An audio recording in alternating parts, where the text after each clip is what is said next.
মেঝেতে পড়া রক্তাক্ত অবস্থায় এবার আয়ুষকে উদ্ধার করে নিয়ে হসপিটালাইজ করা হলো। হ্যাঁ বন্ধুরা, ভিডিওতে দেখতে থাকুন। যে মুহূর্তে কিনা দরজা ভেঙে আয়ুষকে রক্তাক্ত অবস্থায় মেঝেতে পড়া দেখতে পাই ঈশান, রাজশেখর গাঙ্গুলি। ঠিক সেই সময় রাজশেখর গাঙ্গুলি বলতে থাকে যে আয়ুষ, আয়ুষ বাবা, এ তুমি কী করলে? আয়ুষ, তুমি এরকমটা করতে পারো না, তুমি একবার আমাদের কথা ভাবলে না? ঠিক সেই সময় মীনাক্ষী যখন কিনা দৌড়তে ইন্দ্রাণী গাঙ্গুলির কাছে গিয়ে বলতে থাকে যে দিদি সর্বনাশ হয়ে গেছে, আয়ুষ তো রীতিমতো সুইসাইড অ্যাটেম্প করেছে, যে ভয়টা পাচ্ছিলাম সেটাই হয়েছে। অন্যদিকে এই কথা বলা মাত্রই যখন কিনা ইন্দ্রাণী গাঙ্গুলি ছুটে এসে সেখানে আয়ুষকে রক্তাক্ত অবস্থা দেখতে পাই। ঠিক সেই সময় সিদ্ধার্থ এর সামনে রাজশেখর গাঙ্গুলি যখন ইন্দ্রাণী গাঙ্গুলিকে সেখান থেকে দূর করে তাড়িয়ে দেয় এবং বলতে থাকে যে খবরদার ইন্দ্রাণী, তুমি কোনো মতেই আমার ছেলের ধারে কাছেও আসার চেষ্টা করবে না। আজকে আমার ছেলের এই পরিণতির কারণ তুমি শুধুমাত্র। আমার ছেলের আজকে যদি কোনো কিছু হয়ে যায় তার জন্য আমি তোমাকে কোনোদিনও ক্ষমা করবো না। তোমাকে আমি কোনো দিনও আর কোনো রকম কোনো অধিকার দেবো না যে তুমি সমস্ত লোকেদের জীবনের উপরে রাজত্ব করে বেড়াবে, কারণ আজকে তোমার সেই অধিকার ফলানোর কারণেই আজকে আমার ছেলেটা মৃত্যুর পথকে বেছে নিয়েছে। ঠিক সেই সময় এই কথা বলা মাত্র ইন্দ্রাণী গাঙ্গুলি যখন কুসুমকে দেখতে পাই এবং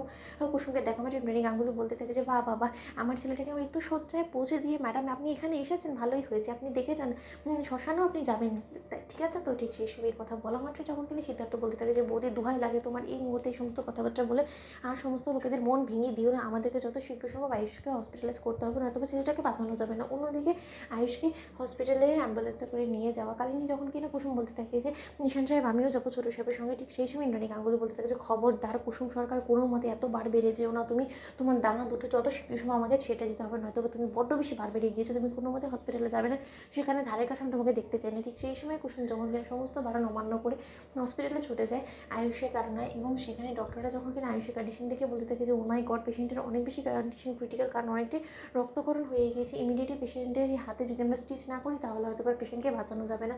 ঠিক সেই সময় এই কথা বলাকালীনই যখন কিনা আয়ুষকে ওটিতে নিয়ে যাওয়া হয় এবং সেখানে রক্ত আয়ুষের প্রয়োজন হওয়া মাত্রই যখন কোথাও ডোনার না খুঁজে পাওয়াতে এক পর্যায়ে কুসুম যখন এগিয়ে আসে এবং বলতে থাকে যে ছোটো সাহেব এবং আমার ব্লাড গ্রুপ সেম, আমি ওনাকে ব্লাড দিতে চাই। ঠিক সেই সময় ইন্দ্রাণী গাঙ্গুলি আপত্তি করে বলতে থাকে যে কোনো মতেই না ডক্টর, এই মেয়ের রক্ত আয়ুষের শরীরে যাওয়া থেকে আয়ুষ মরে যাওয়াটাই বেটার। ঠিক সেই সময় কথা বলা মাত্র রাজশেখর গাঙ্গুলি বলতে থাকে যে ডক্টর আপনি কুসুমকে নিয়ে ভেতরে যান, আমি বাকিটা সামলে নিচ্ছি। ঠিক সেই সময় রাজশেখর গাঙ্গুলি যখন বলতে থাকে যে ছেলের মৃত্যু কামনা করছো তুমি, মা হয়ে তোমার লজ্জা করছে না?